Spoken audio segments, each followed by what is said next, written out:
Surgery కంటే hospital bill అంటేనే భయం. అదే మధ్య తరగతికి అందుబాటు ధరలో వైద్యం. Medistar hospitals.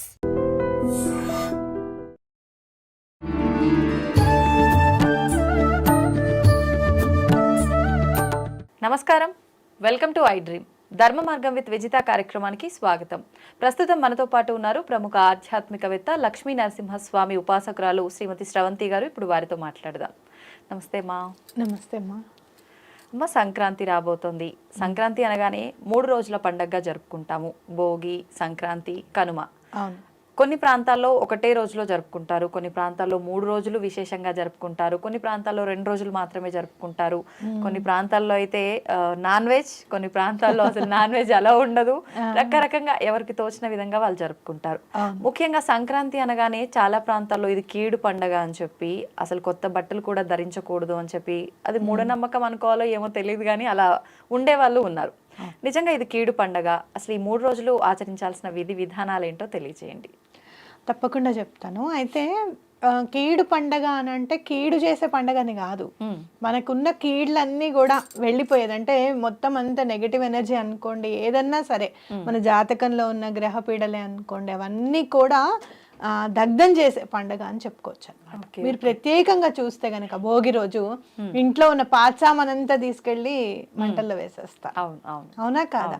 అలాగే ఇక్కడ మనం పాత ఆలోచనలు ఏమన్నా ఉంటే గనక, చాలా బాధ పెట్టిన సంఘటనలు ఏమన్నా ఉంటే గనక అవన్నీ కూడా మన మనసుల్లో నుంచి వెళ్ళిపోవాలన్నమాట. అయితే ఎప్పుడైనా కూడా భగవంతుడు మనిషికి ఇచ్చింది వరం ఏంటి అంటే మరుపు. అవునా కాదా? మర్చిపోవడం అనేది. అంటే జరిగినవి ఏవైనా కూడా దుస్సంఘటనలు ఉన్నా కూడా, బాధాకరమైన సంఘటనలు ఏమన్నా ఉన్నా కూడా, ఇప్పుడు చూడు ఆర్థికంగా ఏమన్నా చితికిపోయారు, అవన్నీ కూడా బాధ అంతా కూడా తీసేసి మళ్ళీ కొత్త జీవితాన్ని మనం ప్రారంభించాలి అని చెప్పుకోవచ్చు అనమాట.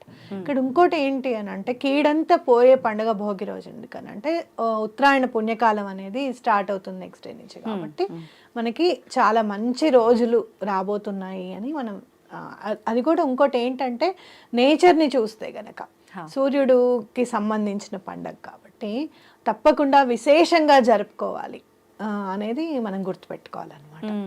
ఇప్పుడు ఈ భోగి రోజు భోగి మంటలతో పాటు భోగి పళ్ళు పోసే సాంప్రదాయం కూడా ఉంటుందంటారు. ఇది నిజంగా ప్రాంతాచారమా, శాస్త్ర ప్రకారంగా ఉన్నది అంటారా? ప్రాంతాచారము అని అంటే శాస్త్రపరంగా ఏంటి అంటే బదరీలో మనకి శ్రీమన్నారాయణుడు నిక్షిప్తమై ఉంటాడు అని చెప్పుకోవచ్చు అనమాట. రేగుపళ్ళు. Okay okay. రేగుపళ్ళని బదరీ పళ్ళు అని అంటారు. అందులో శ్రీమన్నారాయణుడి శక్తి అంతా కూడా నిక్షిప్తమై ఉంటుంది అని చెప్పుకోవచ్చు. అలాగే మీరు చూస్తే గనక ఒక్కొక్క పండగ నాడు ఒక్కొక్క చెట్లకు కానివ్వండి ఆ పవర్ అనేది నిక్షిప్తం ఉంటుందని చెప్పుకోవచ్చు. అర్కుడు అంటే ఏంటంటే, అర్క అంటే సూర్యుడికి కూడా ఉంది ఆ పేరు. మీరు చూస్తే తెల్ల జిల్లేడికి అర్క అని పేరు, శ్వేతార్కము అని పేరు. ఆ తెల్ల జిల్లేడు ఆకులు పెట్టుకుని అభ్యంగన స్నానం చేయడం అనేది చేస్తారు. సంక్రాంతి రోజు కూడా చేస్తారు. అంటే ఏంటి అని అంటే ఆ శక్తి అంతా కూడా మనలో కూడా ప్రవహింపజేసేటట్టుగా మనం చేసుకుంటాం అన్నమాట. కాబట్టి రిచువల్స్ అనేవి మన పెద్దవాళ్ళు ఏమైతే చెప్పారో అవి తప్పకుండా మనం ఫాలో అవుతే ఏంటి అంటే మనకి ఆరోగ్యం బాగుంటుంది. అలాగే ఏదైనా సరే విశేషంగా చేసుకున్నామన్న ఫీలింగ్ ఉంటుంది. ఇప్పుడు చూడండి, మీకు బర్త్డే రోజు మీరు ఎంత యాక్టివ్గా ఉంటారు, అవునా కాదా? ఒక తెలియని కళ అనేది సంతరించుకుంటుంది మన ముఖంలో. అట్లానే అబ్బా వాళ్ళు చెప్పినవి మనం చేసాం కదా అన్న ఫీలింగ్, పాజిటివిటీ అనేది పెరుగుతుంది పండగ సందర్భంగా అని కూడా మనం చెప్పుకోవచ్చు అనమాట. అయితే ఈ రేగు పళ్ళల్లో ఉన్న శక్తి అంతా కూడా పిల్లల మీద ఉన్న కీడంతా పోవాలి అని చెప్పి భోగి పళ్ళు పోస్తారు అనమాట. ఓకే. అలాగే మీరు చూస్తే గనక మీరు ఈ హోమియోపతి మెడిసిన్స్లో బంతి పువ్వుని చాలా రకాలుగా వాడతారు. అవును. అంటే ఎగ్జాంపుల్ చెప్పాలి అని అంటే, ఎప్పుడన్నా మనకి సపోజ్ కాలిన గాయాలు ఉంటాయి అనుకోండి, వాటి మీద రాస్తే చల్లగా ఉంటుంది. బంతి పూల దాంతో నుంచే మెడిసిన్స్ తయారు చేస్తారు. అందుకే బంతి పూలు కూడా మనం జల్లడం అనేది ఉంటుంది. ఇంకోటి ఏంటంటే కింద పడినవన్నీ కూడా పని వాళ్ళని ఏరుకోమండము అలా చేసేవారు. అట్లా ఏదైనా కూడా దానము అనేది మనం ఇస్తూ ఉంటే గనక ఉత్తిగా ఇవ్వకూడదు ఎవరికి కూడా. అంటే ఈరోజు ప్రత్యేకంగా దానాలు ఇవ్వాలి. అందుకనే దానం అంటే ఏంటంటే అందుకే రూపాయి బిళ్ళలు కూడా వేసి పోస్తారనమాట భోగి పళ్ళు. అప్పుడు అవన్నీ ఏరుకొని ఆ రూపాయి బిళ్ళలు పక్కకు పెట్టుకునే వాళ్ళు అనమాట పని వాళ్ళు. అంటే ఆ రూపాయి బిళ్ళలతోనే అంతా అయిపోతుందా అని అంటే గనక మీరు శని భగవానుడికి ఏదన్నా ప్రీతిపాత్రమై ఉన్నది అని అంటే గనక నాణాలు గనక కాయిన్స్ గనక మీరు పంచిపెడితే సాటర్న్ మన జాతకంలో ఉన్న సాటర్న్ కూడా చాలా సంతోషిస్తాడని చెప్పుకోవచ్చు. అంటే గ్రహం అనుకూలిస్తుంది అని చెప్పుకోవచ్చు అనమాట. కాబట్టి మీరు ఆ పిల్లలకి ఏమన్నా సాటర్న్ ఇబ్బందులు ఉన్నా కూడా, తల్లిదండ్రులకి ఏమన్నా ఉన్నా, ఇంటిలిపాదికి ఏమన్నా ఉన్నా కూడా ఆ కాయిన్స్ అనేవి మనం ఇస్తున్నాం కదా, వాటితో ఆ సాటర్న్ ఏదున్నా కూడా మాలిఫిక్ ఎఫెక్ట్స్ ఏమన్నా ఉన్నా కూడా అవి క్లియర్ అయిపోతాయని ఖచ్చితంగా చెప్పుకోవచ్చు. ఇప్పుడు ఈ భోగి మంటల్లో ఇంట్లో ఉన్న పాత వస్తువులతో పాటు చీపుర్లు ఇవి కూడా వేస్తారని అంటారు. నిజంగా వేస్తారా మళ్ళీ చీపుర్లు, పాత చీపుర్లు? మా ఇంట్లో అయితే చీపుర్ని వేయరు. ఎందుకు అని అంటే లక్ష్మీదేవితో సమానం కాబట్టి. అవును. నేను మామూలుగా ఎక్కడైనా తొక్క జాగాలోనే వేసేస్తా ఇప్పటికీ కూడా. డస్ట్ వాళ్ళకి కూడా నేను ఇవ్వను.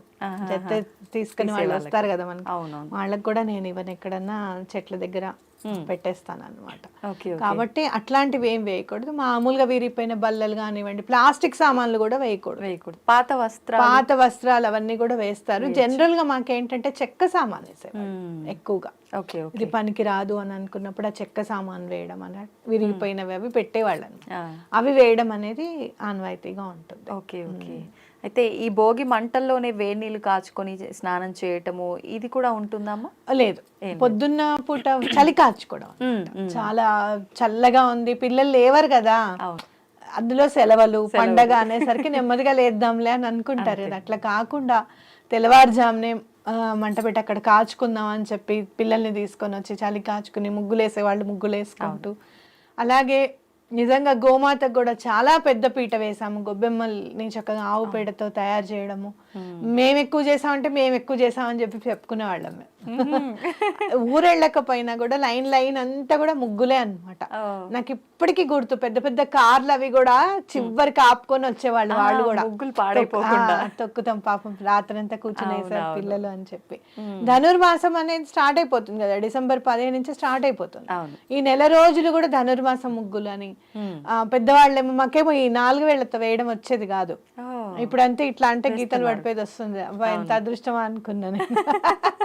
అప్పుడు ప్రతి లైన్ జాగ్రత్తగా వేసుకున్నా అలా వేసినట్టుగా వచ్చేది కాదు. వాళ్ళు అలా పెద్దవాళ్ళు మా ముందు ఇలా ఫ్రీగా వేసేస్తుంటే అలా చూస్తూ కూర్చునే వాళ్ళమే. అలా ట్రై చేస్తే వస్తుంది అనేది మా అమ్మ. ఇప్పుడు వచ్చిందా అమ్మ మరి? అలా ట్రై చేస్తుంటే వచ్చేస్తుంది. అయితే మరుసటి రోజు మకర సంక్రాంతి. ఈ రోజు మనం ఆచరించాల్సిన విధానాలు ఏంటి? మీరు ఏం పని చేసినా చేయకపోయినా గోధుమలు ఏమైనా సరే కొంచెం ఎవరికన్నా బ్రాహ్మడికి కానివ్వండి, తెలిసిన వాళ్ళకి ఎవరికన్నా కానివ్వండి, దాని ఇవ్వడం చాలా మంచిది. ఎవరైనా సరే. ఎందుకు అంటే సూర్య భగవానుడికి గ్రాటిట్యూడ్ చూపించే సందర్భంగా మనం ఈ పండుగని చక్కగా వినియోగించుకోవచ్చు అనమాట. ఎందుకు అని అంటే ఎవ్వరు వచ్చినా రాకపోయినా, ఎవ్వరి కోసం తన గమనాన్ని ఆపకుండా స్వామి ఎప్పుడు నిరంతరాయంగా ఆయన పని ఆయన చేస్తూ మనకి జీవాన్ని ఇచ్చి పెంచి పోషిస్తున్నారు చూసారా. దానికోసం గ్రాటిట్యూడ్ చూపించాలి. మనం ఏమన్నా చెయ్యాలి సూర్య భగవానుడికి అనుకుంటే గనక రథసప్తమి ఒకటి ఇంపార్టెంట్ మనకి. ఇప్పుడు ఏంటంటే ఆయన గమనాన్ని మారుస్తున్నాడు ఉత్తరం వైపు కాబట్టి, పుణ్యకాలం వైపు మనం నడిపిస్తున్నాడు కాబట్టి తప్పకుండా గోధుమలకి సంబంధించింది ఏదైనా పిండి వండి, అంటే పూరీలు కానివ్వండి, చపాతీ కానివ్వండి చేసి కొంచెం గోధుమ నూకతో ప్రసాదం చేసి అది పంచిపెడితే కూడా చాలా మంచిది అనమాట. ఏదైనా ఆలయంకి మనం చేసుకొని తీసుకెళ్ళామంటే అందరికి ప్రసాదంగా ఇవ్వచ్చు. ఇది బెటర్ ఆప్షన్. చాలా చాలా మంచిది. అయితే నేను ఒక 5-6 years బిఫోర్ చేశాను. నేను నాట్ 8 years బిఫోర్ చేశాను ఇదే. కానీ అప్పుడు చేసినప్పుడు చాలా కష్టాల్లో ఉన్నాను. ఇచ్చిన తర్వాత మొన్న నాకు ఈ మధ్య గుర్తుకొచ్చింది, అలాంటివన్నీ ఫాలో చేశాం కాబట్టి ఎంత కష్టం ఉన్నా కూడా, జనరల్గా కష్టం ఉన్నప్పుడు మన మనసంతా దాని మీదే ఉంటుంది, ఏం పని చేయబుద్ధి కాదు, భగవంతుడి దగ్గర కూర్చోబుద్ధి కాదు, ఏదైనా చదవమంటే చదవాలనిపించదు, ఇలాంటివన్నీ ఉంటాయి. కానీ అవన్నీ పక్కకు పెట్టేసి వాళ్ళ పండగ ఏదున్నా ఏది లేకపోయినా ఆయన అయితే ఆయన టైంకి ఆయన వచ్చేస్తున్నాడు కదా సూర్యుడు. అప్పుడు నేను అనుకున్న మాట ఇదే, ఆయనకి ఏదైనా చేయాలి మనం, సరే ఇది చేస్తే మంచిది అంటున్నారు కదా ఇది చేద్దాము అని చెప్పి చేయడం. ఆరోగ్యపరంగా కూడా ఎలాంటి ఇబ్బందులు ఉన్నా కూడా దానికి తగ్గ మందు దొరకడము, తొందరగా రికవర్ అవ్వడం అనేది నా జీవితంలో జరిగింది ఈ 8 ఏళ్లలో కూడా. బాగుండకుండా ఎవరికి ఉంటుంది చెప్పండి. అవును. కాబట్టి మనకి ఆరోగ్యం ఉంటే అన్నీ ఉన్నట్టే, అవునా కదా? ఇప్పుడు మన దగ్గర డబ్బులు లేకపోవచ్చు, కానీ కష్టపడాలి అంటే ముందు ఆరోగ్యం సహకరించాలి. కాబట్టి ఆరోగ్య ప్రదాత కాబట్టి సూర్య భగవానుడు ఇవాళ నుంచి ఎవరైనా సరే అర్ఘ్యం ఇవ్వడం అనేది అలవాటు చేసుకోవడము, అలాగే గోధుమలకు సంబంధించింది ఏదైనా కూడా దానం ఇవ్వడము, అలాగే గోధుమ రంగు సంబంధించిన బట్టలు వేసుకోవడము, అట్లాంటివి చేస్తే చాలా మంచిది అన్నమాట. ఆ రోజున కూడా సూర్యుడికి అర్ఘ్యం ఇవ్వాలా? ఆ రోజు కంపల్సరీగా ఇవ్వాలి. మీరు ప్రతిరోజు అలవాటు చేసుకోండి, పిల్లలకి అలవాటు చేయండి. సూర్యుడికి అర్ఘ్యం ఇవ్వడం అనేది పిల్లలకి అలవాటు చేయండి. చాలా మంది నాతో చెప్పే మాట ఏంటో తెలుసా, అర్ఘ్యం ఇస్తే కింద వాళ్ళు గొడవ చేస్తున్నారండి, బాల్కనీ నుంచి వాటర్ పడుతున్నాయని. ఒక బకెట్ పెట్టుకొని ఆ బకెట్ లో పోయండి. ఓకే, అవి మళ్ళీ చెట్లకు వినియోగించుకోవచ్చు, ఏం తప్పేం లేదు. ఓకే ఓకే ఓకే, ఇది అట్లా మనం ఏదైనా చెయ్యాలి ఖచ్చితంగా అనుకుంటే మనకు ఒక దారి అనేది కనిపిస్తుంది. అవును, కాబట్టి ఇది ఖచ్చితంగా చెయ్యాలి. పిల్లలకి డిసిప్లిన్ అలవాటు అవ్వాలి అని అంటే సూర్యుడి ఇన్వాల్వ్మెంట్ చాలా ఉండాలి. ఓకే, కనుమ రోజు గోవులను పూజిస్తారని అంటారు. ప్రత్యేకించి కనుమ రోజు గోవులను ఎందుకు పూజించాలి? ఇంకొకటి, ఆ రోజు ప్రయాణం కూడా చేయడానికి పనికిరాదు కనుమ రోజు అని అంటుంటారు. ఇది వాస్తవమేనా? ఎందుకు అని అంటే అసలు యాక్చువల్గా నిజంగా చెప్పాలి అని అంటే సూర్యనారాయణ ఆయన విష్ణుమూర్తి స్వరూపమే, లక్ష్మీదేవి కూడా అభేదం. అందుకనే మనకి ధాన్యలక్ష్మి రూపంలో ధాన్యం ఇంటికి వస్తే అమ్మవారిని కూడా చక్కగా పూజించుకుంటాం. ఏ ధాన్యం అయితే మనకి ఇంటికి రావడానికి ఇప్పుడు యూజ్ అయ్యేదేవి ఎద్దులు, మన పాడే కదా. కాబట్టి వాటికి కూడా మనం గ్రాటిట్యూడ్, మీరు చూస్తే సనాతన ధర్మం అంతా కూడా ఎక్కువ గ్రాటిట్యూడ్ మీదే ఫోకస్ పెడుతుంది. ఎవరైనా వచ్చినప్పుడు భోజనము అని అడిగినప్పుడు తప్పకుండా ఇవ్వు, అన్నదానం చేయి, లేకపోతే విద్యాదానం చేయి, ఇలాంటివన్నీ కూడా సనాతన ధర్మం. మీరు పండుగల్లో చూస్తే ఋషులు మునుల ఈ రోజున ఇది ఇంపార్టెన్స్ సిగ్నిఫికెన్స్ ఇచ్చాక కూడా జస్ట్ ఫాలో అవ్వడానికి మనకి బాధ, ఎవరు చేస్తారులే, ఎన్నో ఏళ్ల నుంచి చేస్తూనే ఉన్నానులే అని అనుకుంటాం మనం. కానీ నువ్వు చేస్తావు, కానీ ఈ 2025 అయితే మళ్ళీ రాదు కదా, నెక్స్ట్ 26 వస్తుంది కదా, ఈ రోజు ఎప్పుడుదప్పుడే. కాబట్టి పశువుల్ని కూడా చక్కగా అలంకరించి అవి కూడా మన ఇంట్లో భాగస్వాములు అని చెప్పి వాటికి కూడా మనం ఒక గ్రాటిట్యూడ్ చూపించినట్టుగా మనం భావించవచ్చు అనమాట. అయితే కనుమ రోజు కదలకూడదు అని అనుకుంటే గనక ఇంట్లో అంతా పండగ అంతా ఉంటుంది, వాళ్ళకి ఒక సెలవు అనేది ఇంపార్టెంట్ కదా. అటు వాడికైనా కానీ ఇంట్లో పనిచేసే వాళ్ళకి కానివ్వండి, ఇంపార్టెన్స్గా సెలవు ఖచ్చితంగా ఇవ్వాలి అని చెప్పి రావద్దు, కదలద్దు అని చెప్పారేమో. కనుమనాడు కాకైనా కదలదు అని అంటారు అనమాట. అందుకని అన్నారేమో అని నా భావన. ఓకే, గత సంవత్సరం సంక్రాంతి సమయంలో తీసుకుంటే ఆడపడుచుల ఒకరికొకరు గాజులు పెట్టించుకోవాలని చెప్పి, అక్క చెల్లెలు ఒకరికొకరు గాజులు పెట్టించుకోవాలని, లేదు అంటే ఒక్క కొడుకు ఉన్న వాళ్ళు టవల్ కప్పాలని, ఇలా రకరకాలుగా, లేదు అంటే కీడు వాళ్ళకి అని చెప్పి రకరకాలుగా చెప్పడం జరిగింది. కొన్ని ప్రాంతాల్లో ఇవన్నీ ఆచరించారు కూడా. మరి ఈసారి ఏమైనా అలాంటివి గాజులు పెట్టించుకోవడం లాంటివి ఇంకేమైనా వచ్చాయా ఇలాంటివి? ప్రత్యేకమైన కీడుతో అయితే కూడినది ఏం కాదు సార్ సంక్రాంతి. ఒక్కొక్కసారి ఏమవుతుందంటే బలానా టైంలో ఏదైనా సంక్రమణం జరిగిందనో, లేకపోతే ఇలా చేస్తే గనక ఏదైనా ఆ తిథి ప్రకారంగా కానివ్వండి, లేకపోతే ఏదైనా ఆ రోజు ప్రకారంగా కానివ్వండి, ఏదైనా కొత్త గొప్ప కీడు ఉంటే ఇది చెయ్యండి, ఇది చేస్తే బాగుంటుందనే కానీ అది చేయకపోతే ఏదో అయిపోతుంది అనేది కాదు. ఇప్పుడు గాజులే ఇమ్మన్నారు, ఆడపడుచుకి ఏమవుతుంది? అవునా కాదా? ఎక్కడో ఉన్నారు అనుకోండి, ఫర్ సపోజ్ మీ ఆడపడుచు ఎక్కడో ఉన్నారు, నేను ఇవ్వలేకపోతున్నాను, ఇగో ఈ 500 వేస్తున్నాను, అది మీరు కొనుక్కొని మీరు వేసుకోండి మేము ఇచ్చినట్టు అంటే అమ్మాయి ఎంత హ్యాపీగా ఫీల్ అవుతుంది, నన్ను గుర్తు పెట్టుకున్నారు అని చెప్పి. కాబట్టి ఏదైనా కూడా మన ఆ బంధాలని ఇనుమడింపు చేసే విధంగా ఏదన్నా ఉంటే కనుక ఖచ్చితంగా చేసుకోవచ్చు. కాకపోతే చేయకపోతే అమ్మో ఏదో అయిపోతుంది అనేది మాత్రం భయపడకూడదు అనమాట ఎప్పుడు కూడా. అది సంతోషమ్మ, చాలా మంచి విషయాలు తెలియజేశారు. నిజంగా ప్రతి ఒక్కరిలో సంక్రాంతి అనగానే కీడు, నిజంగా ఏదో జరిగిపోతుంది మాకు, ఈ భయంలో ఉండిపోతారు. అవును, నిజంగా అది మనలో ఉన్న కీడుని తీసేసేది చాలా మంచి రోజు. ఉత్తరాయణ పుణ్యకాలానికి ఆద్యం చక్కగా, అలాంటప్పుడు ఆ పండగ మంచిదే అవుతుంది కానీ చేయడానికి అవుతుంది. ధన్యవాదాలు. పెద్ద పండుగ రోజు మనం పెద్దల్ని ఆరాధిస్తూ ఉంటాం, పితృదేవతల్ని ఆరాధిస్తాం కదా ఆ రోజు. వాటన్నిటి గురించి మీరు చెప్తే తెలుసుకోవాలి అని అనుకుంటున్నామమ్మా. సంక్రాంతి పండుగ పెద్దల పండగ, పెద్ద పండగ, అవును, రెండు. అయితే సంక్రాంతి పండుగ రోజు మనం సూర్యగమనాన్ని బట్టి చేసుకుంటాము. జనవరి 15వ తారీఖు సూర్యుడు మకర రాశిని మనకి ధనుసు రాశి నుంచి మకర రాశిలోకి వస్తాడు.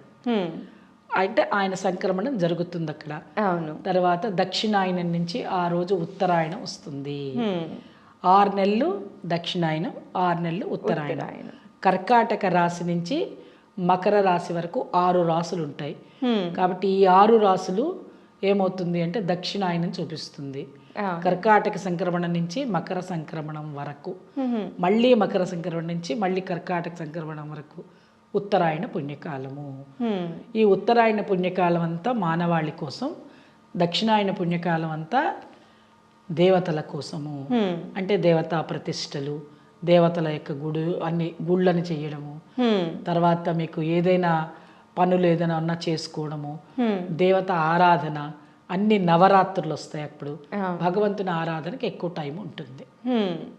అలాగే ఇక్కడైతే ఏంటి అని అంటే ఉత్తరాయణ పుణ్యకాలంలో మనం చేసుకోవాల్సిన పండగలు ఏమిటి? మనకి గృహప్రవేశాలు, గృహారంభాలు, వివాహ ఉపనయనాలు ఇవన్నీ చేసుకోవడానికి ఈ ఉత్తరాయణ పుణ్యకాలం చాలా మంచిది. అందుకోసమని ఎప్పుడెప్పుడు పండగ వస్తుందా అని మనం అనుకుంటాం, ఎదురు చూస్తాం. ఇక ఈ పండగ రాగానే ప్రకృతి మొత్తం మనకి ఏవైతే పంటలు పండుతాయో ఆ పంటలు వచ్చిన తర్వాత ఈరోజు మనం ఏం చేస్తామంటే కొత్త బియ్యంతో పొంగిస్తాం, పాలు పొంగిస్తాం. చక్కగా మన ఇళ్లల్లోనే పాడి పంట ఉంటుంది కాబట్టి పాలు తీసుకురావడం, గిన్నె నిండా అక్కడి నుంచి తీసుకొని వచ్చినటువంటి ఇవి ఉంటాయి కదా పేడ పిడకలు, ఆ పిడకలు ఎండిపోయిన పిడకలను తీసుకొని వచ్చి వాటిని ఒక పొయ్యిలాగా పెట్టి దాని మీద గిన్నె పెట్టుకొని చక్కగా మనం పాలు పొంగిచ్చి ఆ పొంగుతున్న పాలల్లోనే కొత్త బియ్యం దానిలో వేసి బెల్లం వేసి కొత్త బెల్లం కొత్త వేసిన తర్వాతనే ఈ పాలు పొంగిన తర్వాత, అందుకని హ్యాపీ పొంగల్ అంటాం మనం.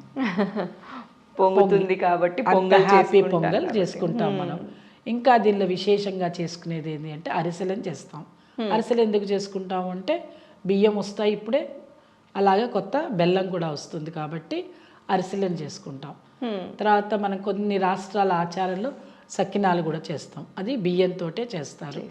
అంటే మన యొక్క నైపుణ్యత పిల్లలకి నేర్పడానికి, ఈ వస్తువుని తినడమే కాదు పిల్లలు చెయ్యడం కూడా నేర్చుకుంటారు. అది చాలా ఆర్ట్. అది ఎట్లయితే ఆర్ట్ పెన్సిల్తో వేస్తారో పిండితో ఇలా ఇలా ఇలా ఇలా ఇలా ఇలా తిప్పి చట్టంలాగా దీంతో చుట్టరండి. చక్కెలను చుట్టాలంటే ఇలా చుట్టాలి, చక్కగా ఇలా చుట్టి ఇంతతో చుడతారు. మీకు ఇంకా తెలంగాణ జిల్లాల లోపలికి వెళ్తే జగిత్యాల అక్కడైతే ఇంత చక్కెలాలు చేస్తారు, సన్నగా చుడతారు. చాలా గ్రేట్ అది.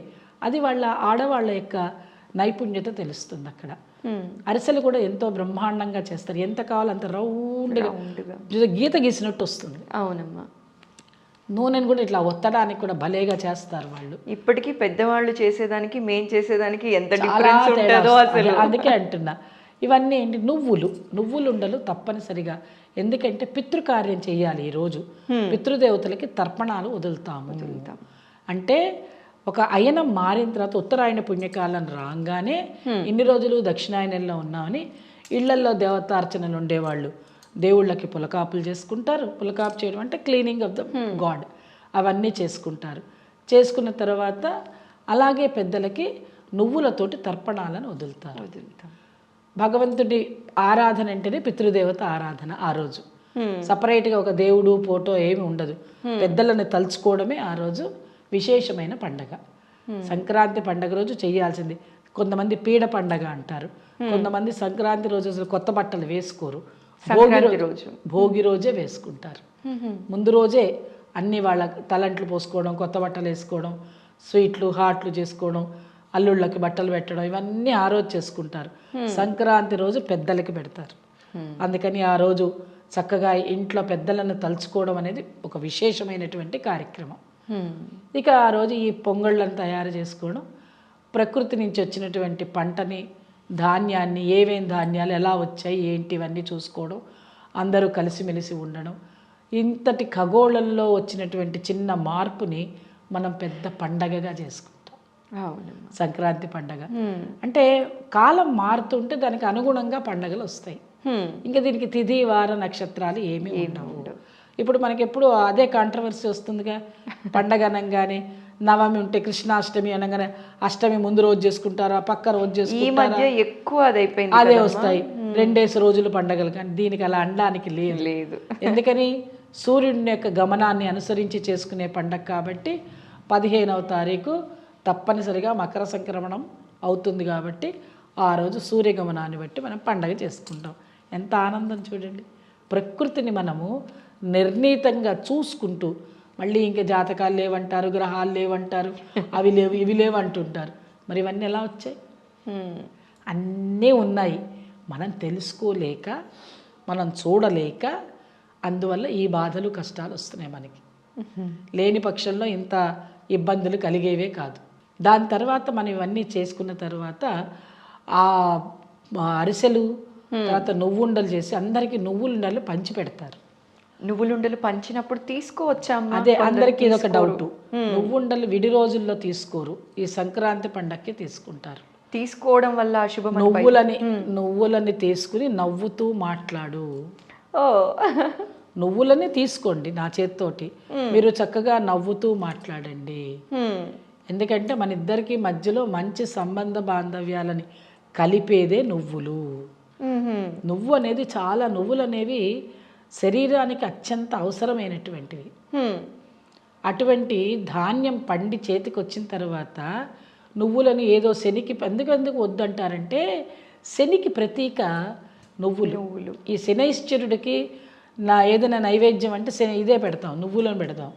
కాబట్టి మీరు మాకు నువ్వులు ఇస్తే ఇప్పుడు మీరు అడిగినట్టుగా అమ్మ మేము నువ్వులను మేము ముట్టుకోము తీసుకోమంటారు. చాలా మంది తీసుకోవడానికి భయపడతారమ్మా ప్రసాదాన్ని. నువ్వులని ఉట్టి నువ్వులు కాదు కదా అమ్మలు. నువ్వుల్లో చక్కగా మనం బెల్లం వేసి, యాలక్కాయ పొడి వేసి అన్నీ చేస్తాంగా నువ్వులుండల్ని. ఆ నువ్వులుండలు ఇస్తారు. అందుకే నువ్వులను తిని నవ్వుతూ మాట్లాడు, చక్కగా మధురంగా మాట్లాడు, తీపి ఉంది కదా ఆ తీపిలాగా తీయగా మాట్లాడు అని చెప్తారనమాట. చెప్పి వాళ్ళకి వచ్చిన వాళ్ళకి ముత్తైదులకి ఇచ్చుకుంటారు. అంటే మన ఈ సంవత్సరంలో దక్షిణాయనంలో వచ్చినటువంటి చికాకులు బకాకులు అన్నీ పోతాయి. ఉత్తరాయణంలోకి వచ్చాం, అయినం మారింది కాబట్టి సంతోషంగా ఉండాలని ఒకళ్ళనొకళ్ళు అనుకుంటూ, వాళ్ళు ఇచ్చినా మనం తీసుకోవాలి, మనం ఇచ్చినా వాళ్ళు తీసుకోవాలి. అందుకని సాయంకాలం పూట పేరెంటం చేసుకుంటారు కొంతమంది. మరికొన్ని రాష్ట్రాలలో ఏం చేస్తారు అంటే కనుమ రోజు నోములు నోస్తారు, సంక్రాంతి నోము అని. అందుకల్లా ఆ రోజు కూడా ఇచ్చుకుంటారు కొంతమంది. కాబట్టి ఏదైనా 3 రోజుల్లో తప్పనిసరిగా నువ్వులుండలు ఇస్తారు, తర్వాత అరిసెలు ఇచ్చుకుంటారు, ఆ తర్వాతనేమో జంతికలు లేకపోతే చక్కినాలు ఏదో ఒకటి కారం కూడా ఇచ్చుకుంటారు. అన్ని బియ్యంతో చేసినవే. ఎందుకంటే వరి ఇంటికి వస్తుంది కాబట్టి ధాన్యలక్ష్మిని పౌష్యలక్ష్మి అంటాం మనం. ఆ లక్ష్మీదేవి ప్రతీక కాబట్టి మనం వాటిని పూజించడం అనేది మనకు అలవాటు. అందుకోసం సంక్రాంతి పెద్ద పండగ, 3 రోజుల పండగ. ఇంకా నీకు చెప్పాలి అంటే ఊళ్ళల్లో చక్కగా కోడి పందాలు, అవి నువ్వు వద్దన్నా కోడి పందాలు ఉంటాయి. ఎందుకని వాళ్ళు మమేకం అయిపోయి ఉంటారమ్మా. జంతువులు అనే మాట తీసేస్తారు వాళ్ళు, దానిలోనే ఆనందం వాళ్ళకి. కొత్త సినిమాలు సంక్రాంతికే వస్తాయి. అవును ఏమ్మా, ఇంకా అల్లుళ్ళు చుట్టాలు పక్కాలు అందరూ కూర్చొని పేకాట ఆడుకుంటారు. వాళ్ళు ఊళ్ళల్లో చూడాలి ఎంత గమ్మత్తుగా ఉంటుందో. ఊళ్ళల్లో అయితే ఆడవాళ్ళేమో ఎంతసేపు ముగ్గులు వేసుకుంటూ, గొబ్బెమ్మలు పెట్టుకుంటూ, గొబ్బెమ్మల పాటలు పాడుకుంటూ, సరదాగా మాట్లాడుకుంటూ, వంటలు రకరకాల వంటలు చేసుకుని, ఇంకా వాళ్ళ గోలల్లో వాళ్ళు ఉంటారు. హరిదాసులు ఏం చేస్తారు, చక్కగా రామాయణాల్ని, భారతాల్ని, భాగవతాల్ని జానపదంలో పాడతారు. అందరికీ అర్థమయ్యేటట్టు లక్ష్మీదేవి పాటలు, గొబ్బిళ్ళు గొబ్బిళ్ళు అనుకుంటూ పాటలు పాడతారు. మళ్ళీ అది పెట్టిన తర్వాత రావమ్మ మహాలక్ష్మి రావమ్మ అని అందరు ఆడపిల్లలు డాన్సులు చేస్తారు సరదాగా. అంటే ఇవన్నీ ఎలా ఉంటుందంటే తెలియని ఆనందం. అవునమ్మా. మనం ఒక పండగ వాతావరణం అంటేనే అర్థం అది. ఏదేంటే మీ ఇంట్లో ఏదో బాగా పండగ వాతావరణం కనిపిస్తుంది అంటారు. అవును, ఎవరైనా 4 మనుషులు కనిపిస్తే. అలా నలుగురు కలిసి రావడమే పండగ. ఎక్కడెక్కడి నుంచి ఊళ్ళ నుంచి వస్తారు. హాయిగా 3-4 రోజులు సెలవులు ఉంటాయి కాబట్టి కూర్చుని ఈ పనులన్నీ చేసుకుంటూ ఆనందంగా ఉంటారు. ఎప్పుడైతే మానసిక ఆనందం ఉంటుందో సంవత్సరం అంతా ఆనందంగా ఉంటారా వాళ్ళు. అవునమ్మా. ఎందుకంటే ఊళ్ళల్లో ఉండే పంటలన్నీ పండుతాయి. మనకి వాళ్ళు కష్టపడి పంట పండించకపోతే మన ఇద్దరం ఇలా కూర్చొని కబుర్లు ఆడతామా? అంతే కదా. మరి బియ్యం లేదే అన్నం లేదే ఒక నిమిషం అప్పుడే టైం అవుతుందో చూసుకుంటున్నారుగా. అవును. 1 గంట అయిందమ్మా కడుపులో రైళ్ళు వరిగెడుతున్నాయి టింగ్ టింగ్ టింగ్ అంటారు. కాబట్టి మనం ఏం చేస్తాము, ఈ రకంగా సంక్రాంతి పండుగని విశేషంగా మనం ప్రతి సంవత్సరం మాట్లాడుకుంటాం. ఎప్పుడు మాట్లాడుకున్నా కొత్తదనంగానే అనిపిస్తుంది, ఆనందం మనకి. కాబట్టి అందరం హాయిగా పిల్లలు పెద్దలు పాపలు చిన్న పాపలు పెద్ద పాపలు అందరం కూర్చొని ఆడుకునే ఆటలు ఉన్నాయి. ఆ ఆటలు ఆడుకోవచ్చు, పాటలు పాడుకోవచ్చు. కాబట్టి సరదాగా చేసుకునేటువంటి పెద్ద పండగ రోజు సంక్రాంతి పండగ. ఈ పండగని ఇంత విశేషంగా చేసుకోవడమే కాకుండా భగవంతుడిని ఆరాధన చేయడం మర్చిపోవద్దు. సంక్రాంతి రోజు భగవంతుడు అంటే ఎవరు? మన పెద్దలు. ఎప్పుడు కూడా ఇంట్లో ఉండే తల్లిదండ్రులని మనము గౌరవించాలి, ఇంకా ప్రేమించాలి, ఇంకా వాళ్ళని వృద్ధాశ్రమాలకి పంపరాదు. మన అమ్మ మన నాన్నే మనకి ముఖ్యము. మరి వాళ్ళమ్మ నాన్న ముఖ్యమేగా. వాళ్ళమ్మ నాన్నని కూడా మనం చూసుకోవాలి. వాళ్ళమ్మ నాన్న కూడా మనకి ముఖ్యమేగా. వాళ్ళు లేనిదే మనం లేవు అనే విషయాన్ని మనం గమనించి, ఎంత చక్కటి మెసేజో ఇది కూడా, పితృదేవతలని మనం ఆరాధన చేసుకోవాలి. మా తాత ఉన్నారా అంటే, నువ్వు చూడకపోతే మీ తాత లేడా? మీ తాత చూసావా అంటే, అమ్మో నేను చూడలే మా తాత లేడంటే ఎట్లా? మనం చూడలేనిది ఏది లేదు అనకూడదు. మన పితృదేవతల దగ్గర నుంచి తెలుసుకోవాల్సిన మాట ఏంటి చెప్పనా? మనం ఏదైతే చూడలేదో అది లేదు అనడానికి లేదు. మనం చూడకపోయినా ఉన్నది ఏంటి అంటే మన తాత. అవునా కదా? అవునమ్మా. అందువల్ల మనం చేయవలసింది, తాత ముత్తాతలు ఉన్నారా, వాళ్ళకి మనం ఈరోజు దండం పెట్టుకోవాలి. వాళ్ళకి చక్కగా తర్పణం మొదలుకుంటే ఈ నువ్వులు వాళ్ళు కూడా అక్కడ తిని చక్కగా మనకి ఆశీర్వచనం ఇస్తే మనకు అష్టైశ్వర్యాలు వస్తాయని మనం మన పిల్లలకి చెప్పగలిగే స్థితిలో మనం ఉండాలి. అప్పుడు వాళ్ళకి ఆలోచన రాదు అమ్మా నాన్నల్ని ఆశ్రమాలకు పంపిద్దామని. మనం నేర్పితేనే కదరా వాళ్ళకి తెలిసేది. నాన్నంటే అమ్మంటే ఏదో యంత్రాల పెంచే యంత్రాలు అనుకోకూడదు. అలాంటి విషయాలను మనం వాళ్ళకి చెప్పాలి. ఈ పండగ ఆంతర్యం చూడండి అమ్మా, చెప్పకనే చెప్తున్నారు. అది పితృదేవతల విశిష్టత గురించి చెప్తూ వాళ్ళని ఆరాధిస్తూ తల్లిదండ్రులని మనం ఆరాధించాలి అనేది ఒక పండుగలాగా చెప్పుకుంటున్నాం. అది ఈ రకంగా మనం చక్కగా సంక్రాంతి పండుగని చేసుకుంటాం. ఎంత చక్కగా ఎక్స్ప్లెయిన్ చేశారమ్మా సంక్రాంతి విశిష్టత గురించి, దాని వెనకనున్న సైన్స్ గురించి, ఎలా సెలబ్రేట్ చేసుకోవాలో మా వాళ్ళకి అర్థమయ్యేలాగా మీ మాటల్లో చాలా చాలా సంతోషంగా ఉందమ్మా. మీ విలువైన సమయాన్ని మా కోసం ఇవాళ కేటాయించి ఇవాళ విచ్చేసి సంక్రాంతి విశిష్టత అర్థమయ్యేలాగా చెప్పినందుకు మరోసారి ధన్యవాదాలమ్మా. ఐ డ్రీమ్ ప్రేక్షకులందరికీ కూడా సంక్రాంతి శుభాకాంక్షలు. మీరందరూ మీ కుటుంబ సభ్యులతో చక్కగా సంక్రాంతిని వేడుకగా జరుపుకోవాలని మనస్ఫూర్తిగా కోరుకుంటూ నమస్కారం.